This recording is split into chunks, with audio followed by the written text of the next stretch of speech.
స్పామ్‌లో DNA damage assess చేయడానికి ఏమన్నా test ఉందా?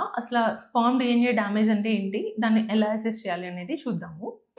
సో, ఈ వీర్య కణాల టెస్ట్‌లో మనం ఏం చూస్తాము అనంటే, స్పామ్స్ కౌంట్ ఎంతుంది? మార్ఫాలజీ అంటామనమాట. సో, నార్మల్ మార్ఫాలజీ అనేది 4% ఉంది. బట్ స్పర్మ్ స్ట్రక్చర్ లోపల డీఎన్ఏ అనేది ఉంటదనమాట. సో, ఈ డీఎన్ఏలో ఏదైనా డ్యామేజ్ ఉందా అనేది అసెస్ చేయడం మాత్రం మనకి బేసిక్ సిమెన్ అనాలిసిస్‌లో తెలియదనమాట. సో, దీనికోసం మనకి కొన్ని స్పెషల్ టెస్ట్స్ ఉంటాయి.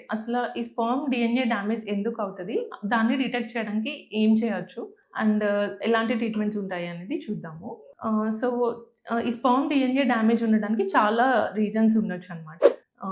ఈ డీఎఫ్ఐ టెస్టింగ్‌లో ఏంటంటే హై ఉంది అని అంటే మనకి డీఎన్ఏ డ్యామేజ్ ఉంది అని అర్థం. దీనికి ఒక స్పర్మ్ సెలక్షన్ టెక్నిక్ అనేది ఉంటదనమాట. అంటే ఉన్న స్పర్మ్స్‌లో డీఎన్ఏ డ్యామేజ్ తక్కువగా ఉన్న స్పర్మ్ సెలెక్ట్ చేసుకోవడానికి మనకి ఒక మంచి అడ్వాన్స్డ్ టెక్నిక్ అనేది ఉంది. That is microfluidics. Severe OATS ఉంది అంటే స్పర్మ్స్ కౌంట్, మొటిలిటీ అవి తక్కువున్నాయి. ఈ డీఎఫ్ఐ అనేది చాలా హైగా ఉంది అని అన్నప్పుడు టీజా అనే ఆప్షన్ కూడా అడ్వైస్ చేస్తుంటాం. సో, ఇవి మనకి స్పర్మ్ డీఎన్ఏ డ్యామేజ్ ఎక్కువ ఉన్నప్పుడు చేసుకోవాల్సిన ట్రీట్మెంట్ ఆప్షన్స్. Thank you.